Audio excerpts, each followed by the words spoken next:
स्वागत है आपका बैंकॉक के स्वर्णभूमि इंटरनेशनल एयरपोर्ट में और स्वागत करता हूं आपका थाईलैंड में।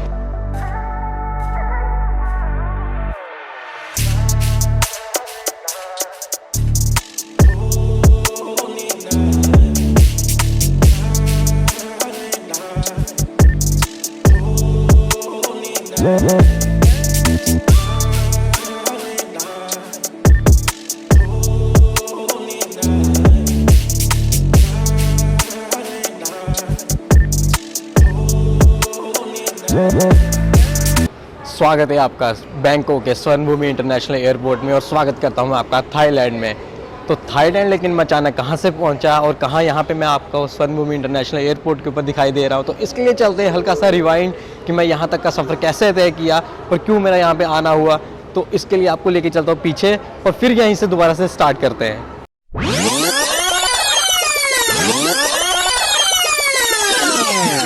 और एक बार फिर से स्वागत है आपका अमृतसर के इंटरनेशनल एयरपोर्ट पे, जहाँ पे इस टाइम मैं खड़ा हूँ और अपनी फ़्लाइट की वेट कर रहा हूँ, जो कि मेरे को लेके चलेगी यहाँ से सिंगापुर, और सिंगापुर से मेरी जर्नी स्टार्ट होगी बैंकॉक के लिए। और ये जर्नी मैं इस बार अकेले तय करूँगा। मेरे साथ इस बार तानिया एंड अमायरा ट्रैवल नहीं कर रही और ये एक कम्प्लीटली सोलो ट्रिप रहने वाला है, जिसमें आपको मैं थाईलैंड में लेके चलूँगा और वहाँ के अलग अलग चीज़ों से आपको रूबरू कराऊंगा और वहाँ की मेरी क्या आइटनरी रहने वाली है, क्या वीज़ा प्रोसेस के रिक्वायरमेंट्स रहती है, क्या आपको डॉक्यूमेंट्स रिक्वायर्ड हैं, कौन सी सिम आपको वहाँ पे यूज़ करनी चाहिए, कहाँ अगर आप आ रहे हैं घूमने के लिए तो क्या क्या चीज़ें हैं देखने के लिए और कहाँ पे आपको स्टे करना चाहिए। ये सारी चीज़ें मेरी आने वाली वीडियोज़ में आपको देखने को मिलेगी।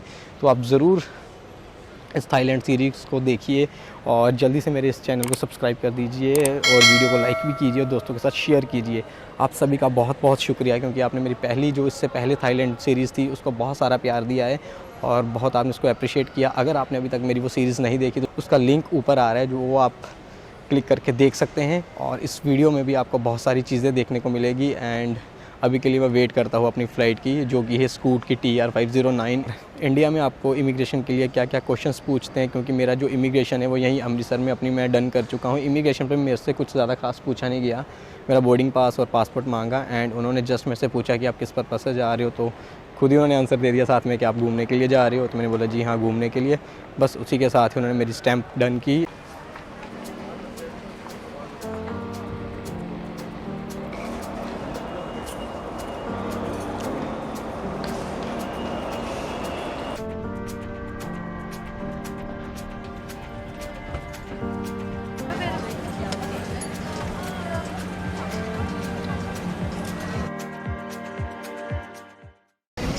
और 6 घंटे की फ़्लाइट के बाद एक बार फिर से चंगी इंटरनेशनल एयरपोर्ट के ऊपर, लेकिन समय बहुत कम है बिकॉज मेरी अगली फ़्लाइट जो है बैंकॉक के लिए 6:30 बजे और 5 यहीं बज चुके हैं अभी।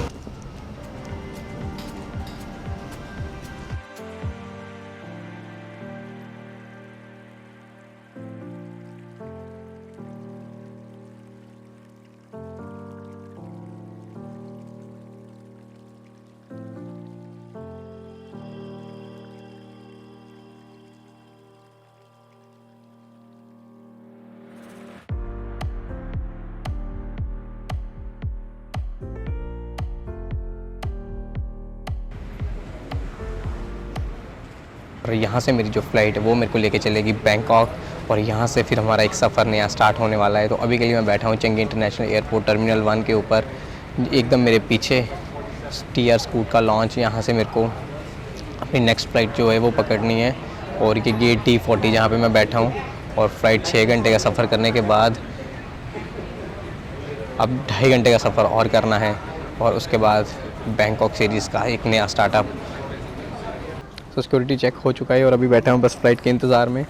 सिक्योरिटी चेक को हार्डली 5 मिनट लगे और अभी 5:45 और 6:30 के ऊपर मेरी फ़्लाइट है।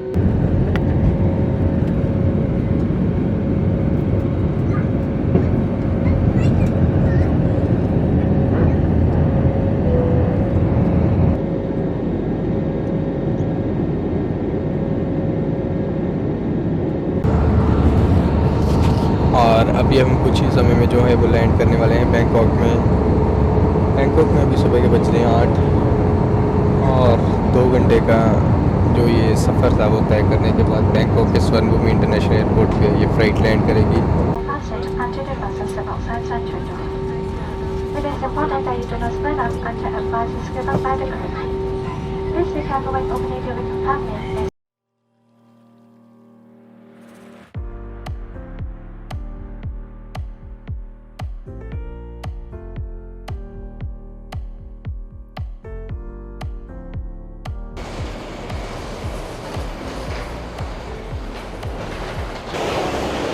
तो स्वागत है आपका स्वर्णभूमि इंटरनेशनल एयरपोर्ट बैंकॉक में।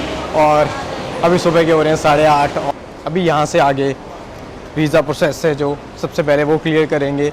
ऑफ कोर्स इंडियंस के लिए वीज़ा ऑन अराइवल है, लेकिन उसके लिए भी आपको एक क्राइटेरिया फॉलो करना पड़ता है।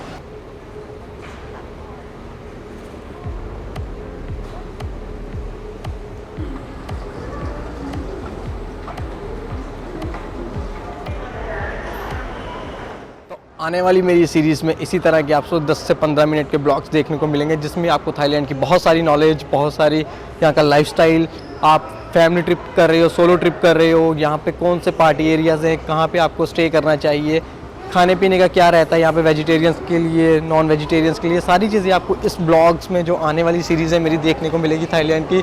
तो जल्दी से चैनल को सब्सक्राइब कर दीजिए एंड मेरी वीडियो को लाइक कीजिए, शेयर कीजिए और इसी तरह आप प्यार देते रहिए, तो मैं आपके लिए और बेहतरीन ट्रिप्स ऐसे ही लेके आता रहूँगा। तो अभी के लिए चलते हैं वीज़ा ऑन अराइवल के डेस्क के ऊपर, बिकॉज इंडियंस को सबसे पहले वीज़ा ऑन अराइवल क्लियर करना पड़ता है, उसके बाद ही हम करेंगे एंट्री बैंकॉक में।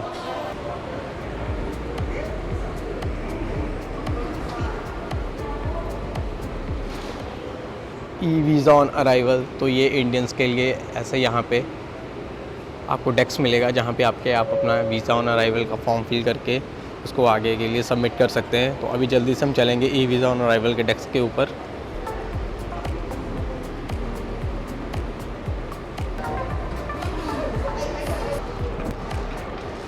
तो जैसे ही आप बैंकॉक के एयरपोर्ट के ऊपर लैंड करते हो या अंदर एंटर करते हो, तो ऐसे ही ऊपर आपको डायरेक्शंस मिल जाएगी वीज़ा ऑन अराइवल के लिए। तो आप साइन बोर्ड देख के अपनी डायरेक्शंस चूज़ कर सकते हो कि हमें किस और जाना है। वीज़ा ऑन अराइवल का फॉर्म फिल करने के बाद ही आपको आगे का प्रोसेस जो भी है, बाहर जाना है या अगर आपको कुछ अपने होटल तक जाना है, वो सारा कुछ एंट्री आपको वीज़ा ऑन अराइवल का प्रोसेस क्लियर करने के बाद ही मिलेगी।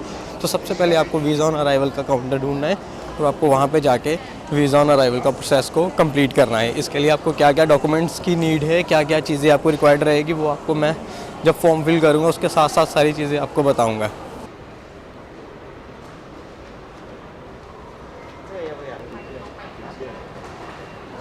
सो इस तरह से आपको ये फॉर्म मिलता है वीज़ा ऑन अराइवल का। ये रहा आपका फॉर्म जो आपको फिल करके सबमिट करवाना होता है। इस पर क्या क्या चीज़ें रहती हैं, कुछ अपनी मेजर डिटेल्स नहीं रहती। आपको अपना नाम, नेशनलिटी, आप कहाँ स्टे कर रहे हो, आपकी रिटर्न टिकट है कब की है, ये सारी चीज़ें, आपका एड्रेस, यहाँ पे कहाँ रह रहे हो, आपको होटल का एड्रेस आपको उसमें फ़िल कर देना है। तो ऐसी चीज़ें हैं जो आपको यहाँ पे फिल करनी है। एंड उसके साथ आपको एक फ़ोटोग्राफ लगानी है जिसका साइज़ 4x6 सेंटीमीटर रहना चाहिए। तो बस ये फिल करके आपको अपनी जो भी है डिटेल्स आगे सबमिट करनी है विद आपके पासपोर्ट के साथ। तो चलिए अभी पहले जल्दी से फॉर्म को फिल करते हैं, फिर आगे का प्रोसेस आपको मैं बताता हूँ। और वीज़ा प्रोसेस जो है वो एकदम डन हो चुका है, कंप्लीट हो चुका है। और वीज़ा प्रोसेस में बिल्कुल भी मेरे को परेशानी किसी तरह का भी नहीं आई एंड टाइम भी बहुत कम लगा, बिकॉज रश ही नहीं था। मैंने जस्ट वो फॉर्म जो आपको दिखाया, जो आपको फिल करना पड़ता है, वो एकदम बेसिक डिटेल्स रहती है। उसमें अपना नाम, नेशनलिटी, आपका पासपोर्ट नंबर, आपका पासपोर्ट कब इशू हुआ, उसकी एक्सपायरी डेट क्या है, आप यहाँ पे कहाँ रुक रहे हो, अपना मतलब एड्रेस आपको बताना है तो आप अपना होटल का एड्रेस बता सकते हैं। तो ये बस बेसिक सी डिटेल है जो आपको फिल करनी रहती है अपने फॉर्म में एंड अपनी आपको एक पिक्चर साथ में लगानी है। ये आपको आगे सबमिट करवाते हैं। सबमिट के साथ ही वो आपसे 2200 बात यानी कि 2200 बात आपसे वो लेते हैं और आपको एक टोकन नंबर देते हैं। टोकन नंबर जस्ट मेरे को वो मिला है और साथ ही में मेरा स्टैंप लग के वीज़ा मेरे को वापस मेरा पासपोर्ट मिल गया। और इमिग्रेशन पे मेरे से कोई क्वेश्चन नहीं किया गया, जस्ट में उन्होंने फिंगरप्रिंट्स एंड मेरी जो पिक्चर लेते हैं, एक यूजुअल प्रोसेस रहता है उनका, वही उन्होंने फॉलो किया एंड कुछ भी मेरे से क्वेश्चन नहीं पुट आउट किया।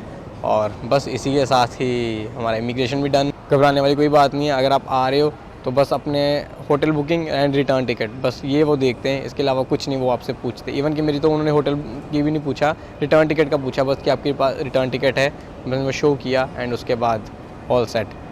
और अब totally I am in Bangkok, और अब जल्दी से पहले एक सिम परचेज़ करेंगे और उसके बाद चलेंगे फिर यहाँ से मेट्रो लेके अपने होटल, जो कि है सुखमीत एरिया में पड़ता है, और आई थिंक मेट्रो से 1 घंटे का रास्ता है। तो फिर वहाँ पे आपको मैं होटल अपना दिखाऊंगा, लेकिन जल्दी से पहले यहाँ से अभी सिम परचेज़ करते हैं। सो 8 डेज़ वाला पैक जो भी मैं ले रहा हूँ 349 का इनका, लेकिन इन्होंने अभी ऑफ़र लगाया हुआ है 299 का। यहाँ पे जो मेरा स्टे वो है 6 दिनों का, तो मेरे लिए सफिशेंट है। और इसमें अनलिमिटेड डाटा आपको मिल रहा है एंड 30 मिनट्स की फ्री कॉलिंग आपको, मतलब 30 मिनट्स मिलते हैं जो आप इंडिया में कॉल कर सकते हैं। सिम कार्ड के लिए यहाँ पे वो आपसे आपका पासपोर्ट मांगते हैं as a proof. So okay, bye bye. So Indian number हमने ट्राई कर लिया है, इंडिया में कॉल हो रही थी, 30 मिनट्स आपको मिले हैं, 30 मिनट्स अब आपने यूज़ कर सकते हैं इंडिया में किसी को भी कॉल करके। और अभी मैं चलता हूँ मेट्रो स्टेशन, जो कि यहाँ पे बेसमेंट में। लगेज मेरे को कोई कलेक्ट नहीं करना था, वो टेंशन नहीं थी, बिकॉज मैं लगेज मेरे साथ बस यही है एक, ये आपको बताया गया है एयरपोर्ट रेल लिंक नीचे जाने का, बेसमेंट बी बेसमेंट। और अगर पब्लिक टैक्सी आपको चाहिए तो फर्स्ट फ्लोर से वो आप ले सकते हैं। और public taxi, metro and express lane सारे का सारा आपको बेसमेंट में के लिए लिफ्ट से नीचे जाना पड़ेगा, एक्सेलेटर से आप नीचे जा सकते हैं।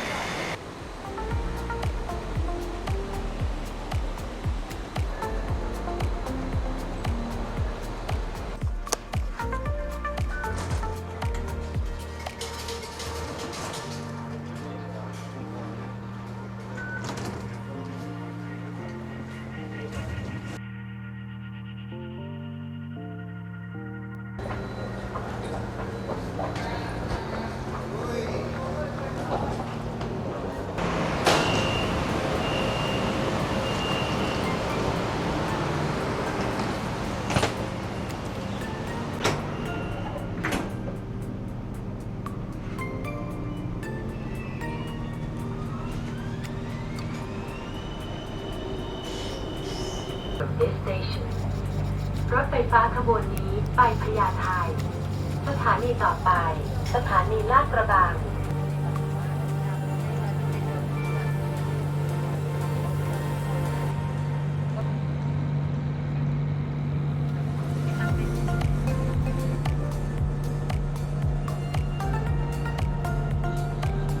Yes from this station รถไฟฟ้าขบวนนี้ไป Hi,